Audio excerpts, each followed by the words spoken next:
Chipmunks. Right now, we are talking to, I don't know what to even call you, Renaissance man, Mr. Jesse McCartney. Good morning, Jesse. Good morning. How you guys doing? We are fantastic here today. What do you call you, man? You're promoting Perfume, movies, music. You're doing it all. I'm trying, man. I'm trying to keep everybody on their toes. Exactly. I'm sure you got bills to pay now. You can't stop now. You got all that cool stuff, and it's like, got to keep going. Got to pay those car bills. Got to pay it off, man. Can't end up like, Vanilla Ice. Exactly. You got to do your thing here. So let's start. We got a lot of things to get through. First off, let's make sure we get to Alvin and the Chipmunks. Chipwrecked. You're Theodore. Yes. Theodore. That's got to be fun to be not only a voiceover, in a film like this, but also to be such an iconic character. I mean, everybody knows the Chipmunks. It's crazy, man. My parents used to watch the Chipmunks when they were kids, and it's really, become this multi-generational classic. And, it's now tapped into the next generation, and I'm just really pumped to be a part of it. Theodore is certainly, like, one of the most beloved characters, in the franchise, and I was so nervous about playing the role initially, for the first film 6 years ago. And it's just become such a big, franchise all over again, and I'm just so pumped to be a part of it. And when little kids come up to you and they're like, "You're really Theodore," and they just can hardly believe it. I can still hardly believe it. It's one of those things. I used to wake up on Saturday mornings with my Captain Crunch and sit on the couch and watch those guys on the television, and now I'm actually playing one of those roles. I had a Chipmunks Nintendo game even. Oh, dude, are you kidding? We just finished the next Chipmunks Wii game. Really? I'm gonna have to get we just did the voices for the Wii game. I mean, it's crazy, man. They're everywhere, and it's gonna be a big push. This is the third installment, Alvin and the Chipmunks Chipwrecked. It's released this Friday, and hopefully, I'm pretty sure, going in, it'll be number one in the box office. That's what we're hoping for. It has the last couple times. So that's got to be, parents hate you. I think they love you because they like the movies, but they hate you because these kids watch these movies 100 million times, and if they get the soundtrack, they just listen to it over and over and over again until the next Chipmunks movie comes out.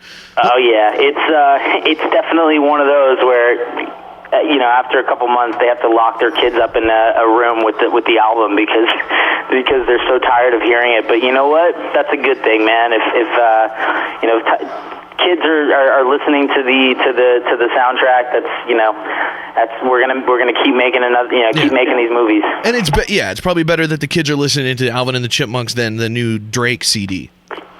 I would say so, yeah. I guess at least a certain age of children there. Lots of people texting in onto our text line here saying things like, "Man, he sounds so hot. Jesse, will you marry me? Holy hottie." The women seem to be very interested in you. Are you available to marry any of these women, or are you off the market right now?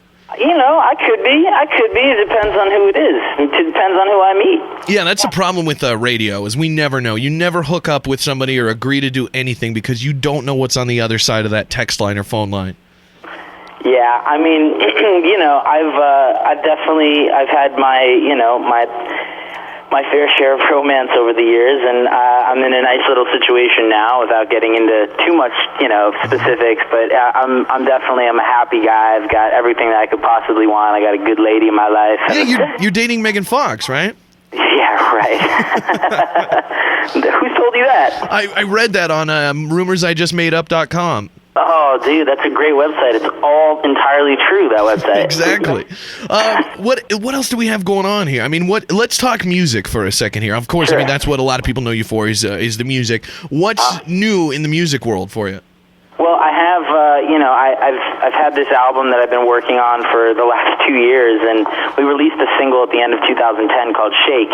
And, basically when it was time to release the next single or the album even, a huge offer came, falling in my lap to do this new Fox pilot for Steven Spielberg. And it was this huge epic show that they were shooting, this graphic novel called Lock and Key. It was a best-selling graphic novel by Joe Hill, who's Stephen King's son, and everyone expected it to be this huge, gigantic show, as everyone does in the industry, and of course it didn't even get picked up. But because because of that, it put a big hiccup in the album process and releasing it, and we never could find another time at that point to slip this album in and to release a new single, and there was stuff going on at the label. But ultimately, everything sort of, all the kinks have been smoothed out, and I'm looking to release this next album. It's going to be a year later from the first single release, but we're going to do a big push early next year. We're going to do another single, and hopefully they will have this album by early spring. Very cool. That sounds awesome there. And then also, you've got a perfume out as well, Wanted. Yeah, man. I dabbled on the on the fragrance in the on the business side of things, and I put out this fragrance called Wanted by Jessie, and it is a women's fragrance, which is kind of unique. I don't think anyone really has done that. And it's great, man. It was amazing. I got to go into these chem labs and smell all these different fragrances and put together this fragrance pretty much on my own. But it was an interesting experience, and I'm just happy that so many people like it. Did you learn how to say all those terms and stuff? Are you like, oh, I want something a little earthy with the aromatic touch of? Did you learn all that stuff, or are you just like, that smells pretty, do that one? I mean, that was kind of how I went in, and by the time I was done and my nostrils were falling off my face, I had learned some of the terminology, but it just sounds just so elitist. Yeah.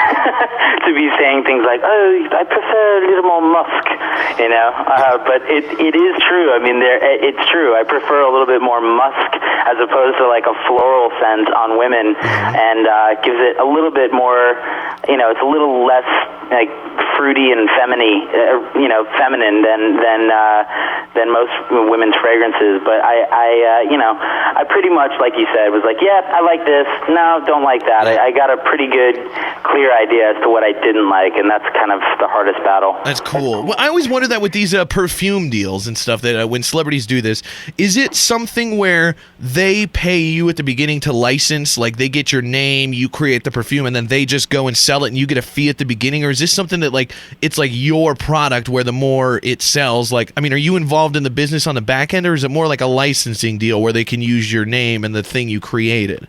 Well, both. I mean, there's, they license your name for the bottle, and then, you're cut in. I mean, if we're talking business-wise, you get an upfront deal, and then I'm totally invested in, I have a lot of vested interest in it because I have points and percentage on the back end, too. So, whenever it sells, it definitely, it generates capital. So it's a good little business, thing, too.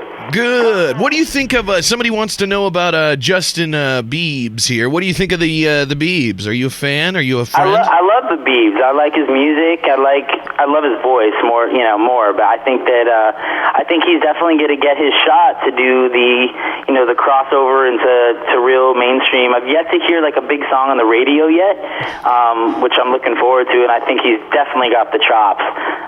But yeah, man, I mean, he's definitely in a sweet spot right now, and he's got all the right people kind of putting their stamp of approval on him, with Usher and L.A. Reid behind him. Yeah, man, I'm really happy for him. There you go. Well, lots of exciting stuff happening for you. Check out wantedbyjesse.com to see the fragrance that has a little more musk than floral scents.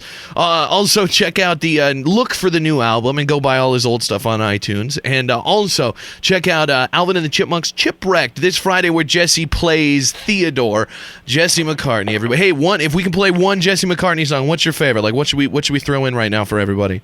Oh man, let's give him an old classic. Let's give him a little Leavin'. All right, we will do it. Mr. Jesse McCartney, thanks so much for joining us, man, and congrats on all the success. We'll talk to you later. Thanks a lot, man. See you, bro. The Big J Show. Weekday mornings from 6 till 10 on Billings' #1 hit music station, Hot 101.9.